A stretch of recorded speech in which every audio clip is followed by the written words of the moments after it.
Everybody, welcome to today's story time. We're on the fifth book in the Universal series, A Ring of Rejoicement. Chapter 3, Storm Warning. Ben made his way across to the barn, and as he walked past the entrance, he peered inside. He saw that Billy was still knelt down fixing the door.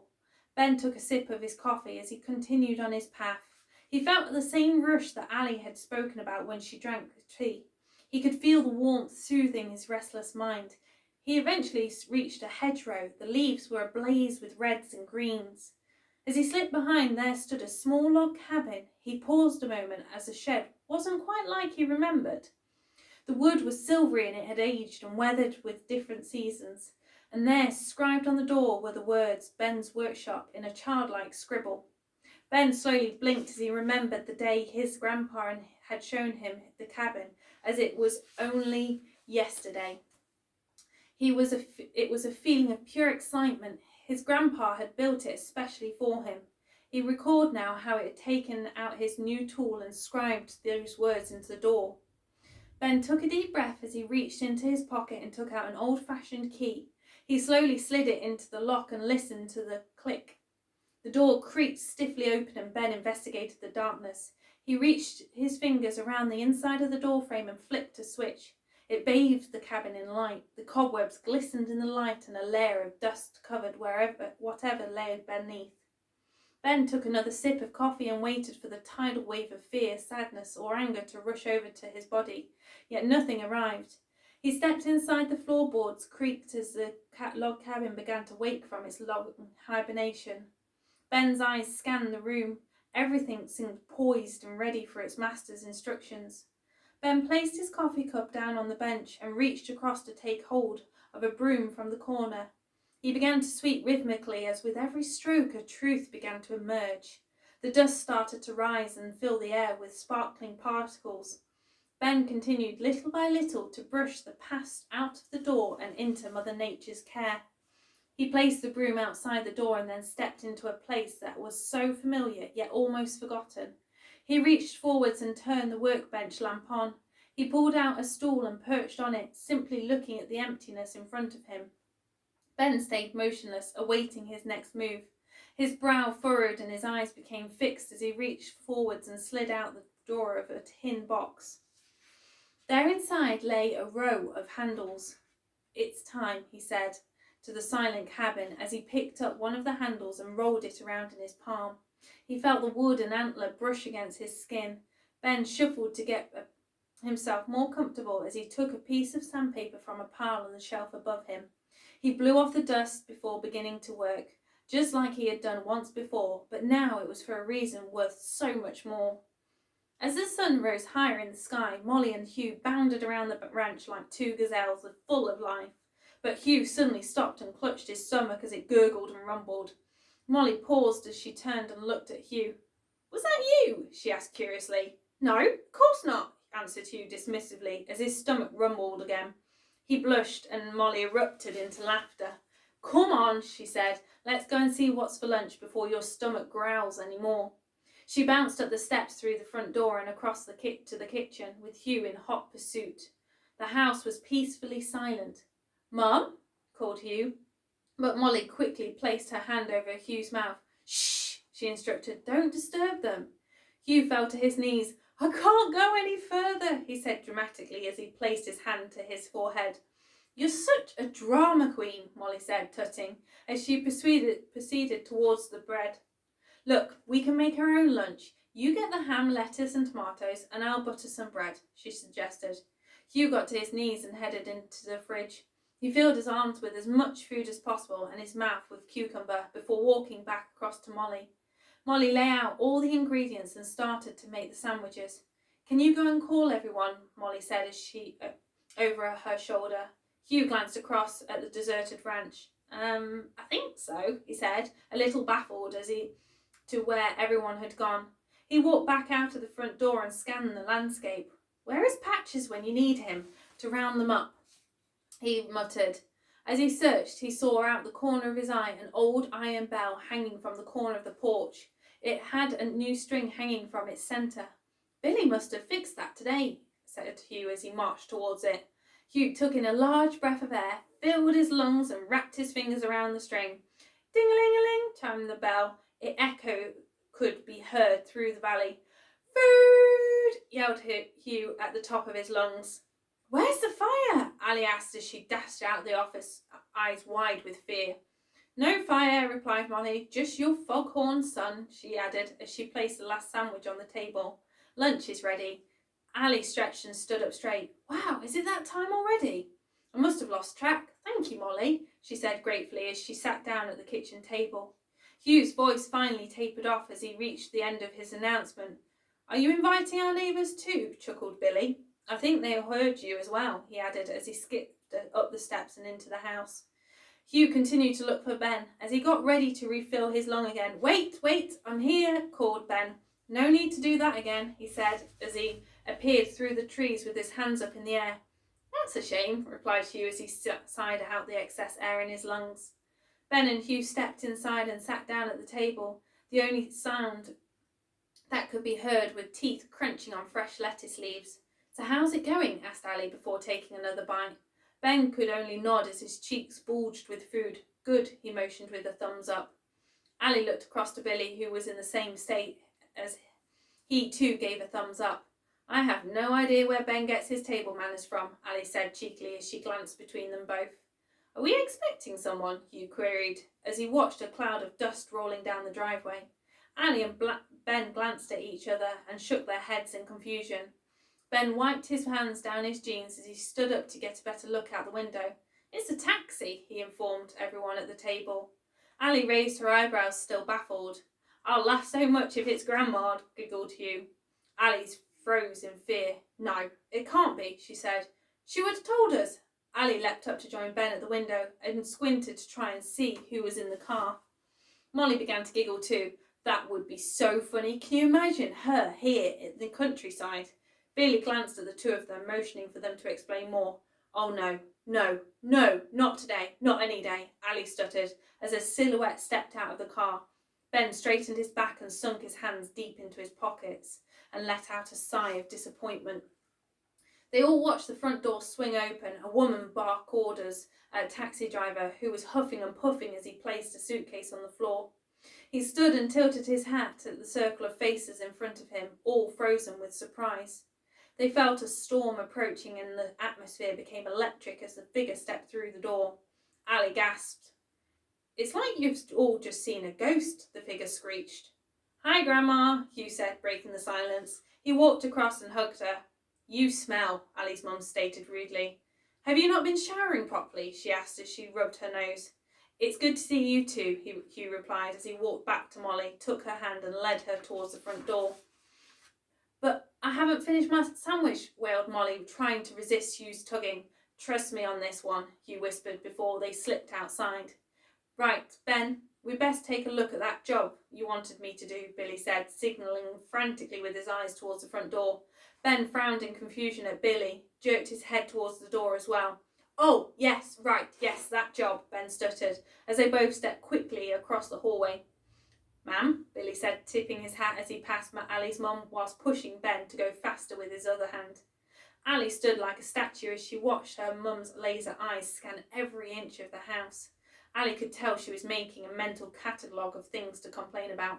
Well, don't just stand there, Ali snapped her mum. You should offer your guests a drink after their long trip. You might as well have moved to the other side of the world the amount of time it took me to get here. She complained as she placed her coat on the hook. I wish, muttered Ali as she turned the kettle on. What are you doing here anyway? Did I miss an email you sent? Asked Ali, trying to filter through the images in her mind to see where she might have missed something. Ali's mum screeched out a kitchen chair and purposely sat in Ben's seat. Ali winced protectively at the action. I'm here to help with the preparations, explained Ali's mum. Ali's face continued to look confused. The wedding, of course, her mum stated firmly. But we, haven't, Ali stuttered once again, scrambling her thoughts of when they had set a date for. But before she had time to decide again, there was no recollection. I sent out the invitation to all the family and closest friends, Ali's mum said casually. Ali's face froze with shock. You did what? She asked slowly, pronouncing each word. "Look, if I didn't organise things, then nothing would ever happen," replied Ali's mum smugly. The kettle clicked and Ali gratefully turned her back. She reached for the teapot and a cup, poured the water inside and added a tea bag, stalling for time while she tried to calm herself down. "So this is the place," Ali's mum said with a hint of disgust. "Terribly dirty," she remarked as she dusted some breadcrumbs off the table. Ali placed the teapot down in front of her mum with a cup and some milk. "I'll be back in a second," Ali said as she strode purposely towards the front door. She closed it firmly behind her and ran as fast as she could towards the barn. She came to an abrupt halt when she found the four of them sitting on the hay bales. "It's all right for you guys to head into the storm bunker whilst I deal with the hurricane in there," she stated angrily. They all remained silent as Ali vigorously shook her head. "She has only gone and sent out invitation to who knows how many people," she shrieked. Ben stood up and took a protective step towards her. "What are you talking about, Ali?" he asked. Ali gasped for air. "She sent out invitation to our wedding and chose the date and who knows what else." Ben's expression hardened, and for the first time Hugh knew that Ali's mum had overstepped the mark. "She can't do that," cried Molly in disbelief. "There is no can't in my mum's dictionary," Ali explained. "Only herself and her reputation," she added, running her hands through her hair in frustration. They all continued to sit in silence as the news slowly filtered through, but Ali paced up and down, feeling more and more frustrated with each step. Ben was the first to speak. When was all he asked. "How am I supposed to know?" Ali angrily shot back. Hugh slid down off the bale of hay. "I'll go and find out the details," he said. "Everyone wait here." Hugh was not only hurt by his grandma's actions for the first time, but disappointed in her as well. She was supposed to be the adult. Ali's mum listened to some footsteps on the dirt and then, as they echoed on the wooden steps, she sneakily smirked her happiness at the reaction she had received from her actions. As she pricked up her ears and smoothed out her clothes, she listened to the sound of the front door opening, but her expression changed. "Oh, Hugh," she said with surprise and undisguised disappointment at not being able to have another argument with Ali. "Grandma," Hugh began, "Mum just said that you'd sent out invitation to her and Ben's wedding," he said, emphasising the word her as he spoke. "When did you tell everyone it was?" he asked. Ali's mum shuffled in her chair and then sat up tall to continue her announcement. "Next Saturday," she replied heartedly. Hugh breathed as he tried to contain the dragon beginning to rage inside. "Grandma, when did you send out these invitations?" he questioned, with his eyes fixed on his grandma's face. "I did it as soon as she returned from sorting out Molly's things," she said casually. Hugh's eyes widened with disbelief. He took another deep breath in. "Did you not think to ask Mum when she wanted it?" he said, now through gritted teeth. "Hugh, look at these clothes," remarked his grandma, trying to change the subject. "Standards are slipping," she said as she scowled at the dirt on his t-shirt. Hugh watched his grandma take a sip of tea, and the corners of her mouth curl with gladness. He realised that everything was going just as she wanted it to. His heart panged in pain, and he began to see the side of her that his mum had spoken about, but that he had always dismissed with claims that she was making it up. He walked out the house and back towards the barn. As he got closer, he could hear Ali talking rapidly, her words tinged with fear and anger. Hugh entered the barn and sat down next to Molly. Ali paused, awaiting her fate. "Next Saturday," Hugh whispered. Molly saw his expression of sadness, so took hold of his hand and gave it a squeeze. Ali's eyes widened with fear. "Well, she will just have to ring everyone and tell them it's not going to happen, ever," she cried, "and then she can get on a plane and head back to her dark hole to conjure up another scheme," she added bitterly. Billy watched a tear from the corner of Ben's eye. "Just take a seat, Ali," he soothed. "Let's think this through with level heads." Ali opened her mouth ready to fire words back at Billy, but she felt a small hand take hold of hers. It was Hugh gently guiding her to the hay bales. "I don't understand why Grandma is doing this to you," he muttered sadly. "It's like she wants you to be unhappy," he observed as tears rolled down his cheeks. Ali softened as she reached out to cradle Hugh. "I don't know why she does this, Monkey," Ali replied, "but she always has. It's like she is set to sabotage anything good that happens to me." Ali rocked Hugh from side to side, as much for herself as for him. "Well, we won't let that happen," Ben said as he turned and stared at Ali, his eyes ablaze with determination. We're a family, he said, and he glanced at each one of them. With our roots running deep and our family tree so strong, we can withstand any storm, including your mother. If she wants to play games, that's fine, but she won't be able to win against our dream team, he added with unshakable certainty. Ali smiled feebly. You don't know what she's like. She sighed. Ben looked at her. I've met plenty of her kind before, he said. The kind who would prefer to eliminate all those around them just to survive instead of work together and thrive. Ali rubbed her hands over her face. But we are just starting to organise a new business, she said wearily. Ben sat down beside her and wrapped his arms around her shoulder. I know, he said sadly, but we don't have to give up on that dream either. We just need some help. A sudden thought bolted through Molly's mind. We need Sally, she cried. We need Jane, Ali added. We need an army, Billy finished. Well, then that's what we'll do, Ali said. We will build this dream together, as a family. She let her head flop back. But there is so much to organise, and we may not be able to find a venue at such a short notice. You could have it here, Molly suggested.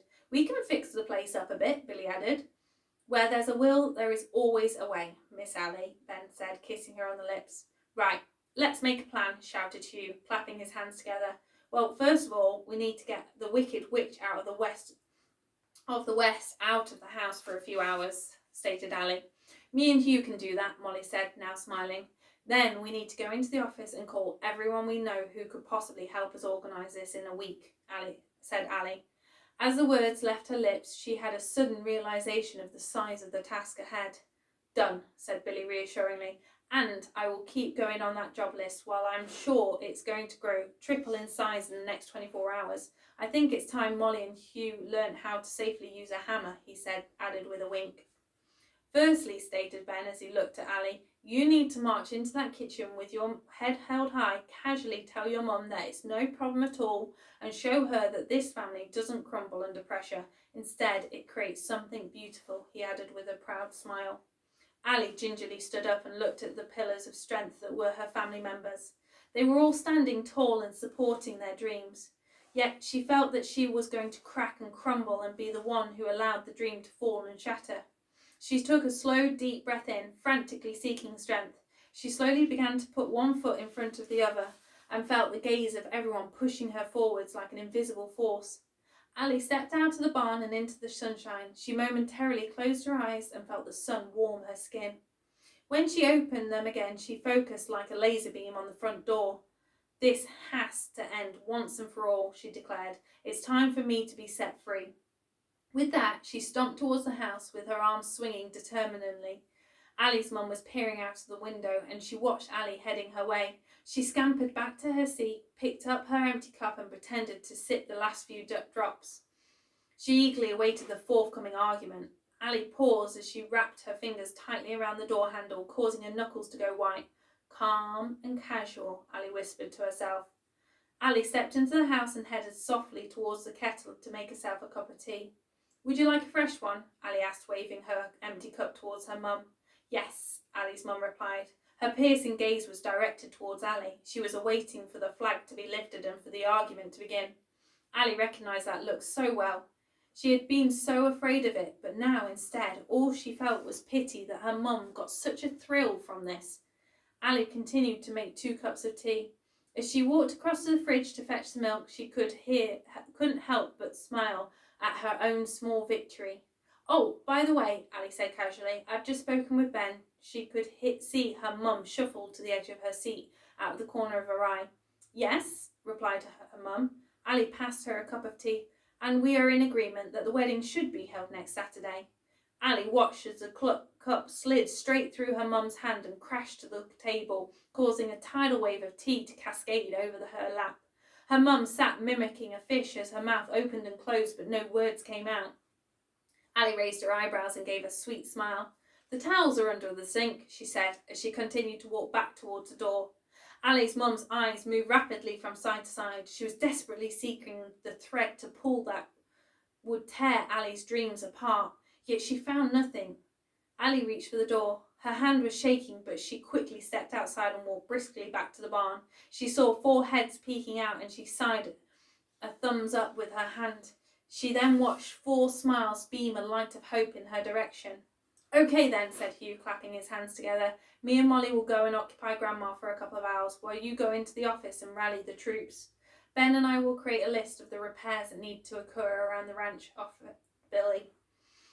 "And can you give Tom a call to see if they can come down for a few days to help out?" he added. Ali perched on a hay bale. She suddenly felt overwhelmed and cold as her mind whirled. Hugh and Molly were the first to exit the barn. They casually made their way back to the house as they cooked up a plan to keep Hugh's grandma as far away from the ranch as possible. Billy was the next to leave, and he made his way to get his truck with his notepad and a pen. Ben glanced across to Ali, only to see her face turn a new shade of white. "Ali," he said tenderly as he crouched down in front of her, "you have fought so long on your own and been so strong for you and Hugh. But now it's time to let the family work together to make this dream come true," he said as he gently ran his hands down the side of her cheek. Ali's eyes briefly closed. "Why is it so hard to receive your own dreams?" she whispered. "Because," replied Ben, "to receive means to accept the change. And most of the time we just prefer to think about the change and not actually do the changing. It's far easier that way. But easy isn't always right," he explained to her. Ali sighed. I have wanted this moment for so long, but I know that I have grown so used to thinking about it and wanting it that having it now seems so outrageous," Ali said as her forehead wrinkled in confusion. "You know nature's laws," Ben replied. "You are the key to opening the door of opportunity in front of you," he said as his eyes fixed on Ali's. Ali paused and thought, "But how can I receive what I want when there are so many other people involved who all want something different?" she queried, as she continued to push the responsibility away. "Each person can want different things," Ben said wisely, "but no one has to go without. Nature doesn't do either or, she only does and, which means that the dream of each individual is an extension of your dream, like the branches on a tree, all growing in their own direction, but still anchored together." Ali huffed. She knew Ben was right. "I best start making some phone calls then," she said as she stood up and her body got its feeling back. Ben interlocked his fingers with hers as they walked out of the barn together. "Go and get yourself something that brings you hope," he said to her. "Something that makes you smile and believe that this is the symbol of receiving one of your deepest desires." "I will," replied Ali as she gently squeezed his hand. They made their way out of the barn and across the yard. Ben kissed Ali on the forehead just as they heard the front door opening. Ali's mum stepped out and Ali's gaze drifted down to the large tea stain on her mum's clothes. Hugh and Molly appeared out from behind her. "We're just going to show Grandma around the ranch," Hugh shouted. Ben felt Ali's body stiffen at the sight of her mum. She gave her a gentle push on her lower back to stop her feet from freezing. Ali played her part and painted on a smile as she walked past and into the house. "No problem, Hugh," confirmed Ben. "Just make sure you close the gates behind you," he added as he climbed into Billy's truck. Billy already had the engine running, ready for a quick escape. He immediately pulled off and they made their way down to the lower pastures. Billy glanced across at Ben and raised his eyebrows. Ben flopped his head back against the headrest, suddenly exhausted at the thought of what was to come. But he couldn't show Ali, for he knew he needed to be her rock right now. "I know, son," said Billy. "Families are complicated things. You can't do right for wrong sometimes," he added, trying to lighten the mood. Ali headed towards the house as she watched Hugh, Molly and her mum walk through the gate and begin to climb the hill. "Come on, Grandma. We want to show you the best place ever," she heard Hugh call. Ali smiled. One thing was for sure, her mum would be going to bed early tonight after one of Hugh's adventures. She stepped into the house, but a shiver ran down her spine and her body quivered. The house felt darker than usual, and the air felt heavier. She walked briskly over to the large windows and opened the patio's door wide. The sound of the stream at the bottom of the garden drifted through the room as she headed into the office.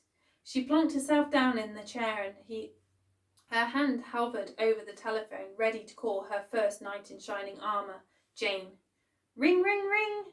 Ali's eyes opened wide as she slowly picked up the phone. She placed it to her ear and muttered a shaky, "Hello?"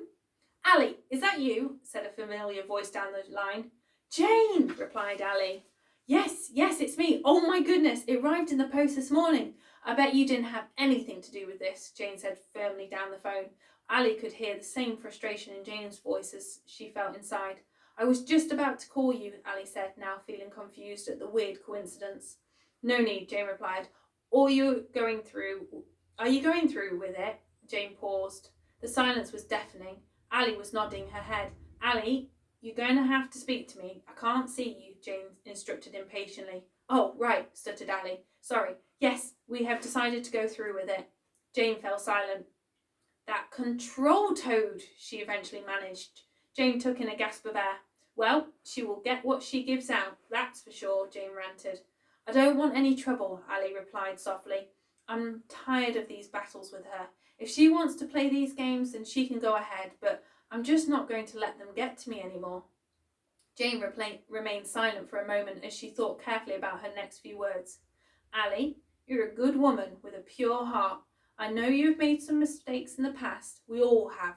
But trust me when I say, all the good you have given to others, even if it was just a thought, will be returned to you in such magical ways, she said kindly. I do hope so, sighed Ali. I'm really ready for things to start going our way. A tear escaped down her cheek. Ali, you and your family have experienced loss and change on such a gigantic level, soothed Jane.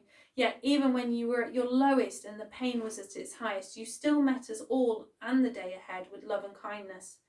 Compensation for all that you have done won't just be coming to you in money, even though we both know that Molly especially has been compensated very well.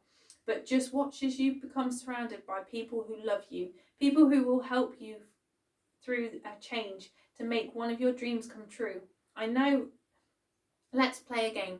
For every effort of sabotage on your mum's part, let's find out how it is compensated with a blessing to restore the balance, Jane suggested, sounding so sure. Well, Jane, replied Ali, you have been right about a lot of things, and I wouldn't be surprised if you're right about this. Game on, Ali said as she felt her strength begin to return. Right, that's settled then. I'm booking my flight. I will be with you as soon as I can, and I will bring reinforcement, Jane stated. And plenty of tea. Ali let her head hang. First blessing received. Thank you, she whispered. Ali, after all those times you have been there for us, now it's the time to receive the compensations for those actions, and you deserve to have the best day ever, Jane said, her voice softer now. Let me know when your plane arrives, Ali said, and I'll come and pick you up, and we'll sort out a place for you to stay. Perfect. See you soon, Jane said as she hung up the phone. Ali paused, and as her hand hovered over the phone again, she watched it curiously, but this time it remained silent. She picked up a piece of card from the desk and typed the number from it into the phone. She waited, listening to the ringtone. Hello, a breathless voice eventually said. Tom, it's Ali, she said into the receiver. Oh, hi, Ali, greeted Tom. Just give me a second while I tag this car off. Ali listened to the phone being set down and then the ensuing scuffle. Right, all yours, Tom said as he came back on the line. Ali paused. What was she meant to say? Is everything okay, Tom asked, hearing her hesitation. Yes and no, replied Ali. We're all fine, but Ben and I need your help. It's a long story, but we are going to have the wedding soon. Is there any chance you could come to the ranch for a few days? You probably need to bring your trailer for a place to sleep. Ali held her breath. Say no more, replied Tom easily.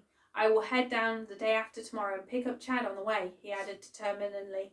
Thank you, Ali sighed, feeling a huge wave of relief. Ali continued to make phone calls, connecting with all those she had met along the journey so far. She felt the warmth of support wrap around her as she heard the familiar voices of Billy and Helen, the excitement from Aidan in the background, and as Sally shouted out the news to John. One by one she felt this army of people linked together, people who have shown love and kindness to her and her family, and who would help now create a bubble around her and Ben's dream. Hugh continued to climb with Molly hot on his heels. They both strode out, yearning to reach their favourite place, feeling more and more inspired with each footstep. They were serenaded from behind by an exhausted breathing sounds of Ali's mum. Hugh stopped, ordered her grandma. Just stop, I need to take a break. I'm old, you know. Oh, come on, urged Hugh. We're nearly there. As he turned around, he could see the beads of sweat on his grandma's forehead. Ali's mum firmly stopped her feet in protest. She turned and sat down on the ground. Without looking, they all suddenly heard a loud squelch. Molly and Hugh shot their heads around to discover where the peculiar noise had come from. Their eyes soon fell to the green, squishy substance that was now spread generously across Ali's mum's bum. Hugh and Molly erupted into laughter as their knees buckled and they clutched their stomachs. Their laughter only grew louder as they watched Ali's mum smear her fingers through the cow poo. She remained silent as she unsteadily got to her feet to survey the damage to her clothes. A large piece of cow poo fell off onto the ground. Molly attempted to speak but couldn't stop laughing long enough to get the words out. She took in a huge gulp of air to try and suppress the laughter, but Hugh beat her to it. "That's a bit like your behaviour towards Mum recently, Grandma," he said cheekily. This then sent Hugh and Molly into another fit of giggles as they watched the realisation dawn on Ali's mum's face. "Nothing like getting what you give," added Molly with a wink. With that, Hugh and Molly started to run to the top of the hill, laughing as they went. I'll see you tomorrow for Chapter 4, Dream Team.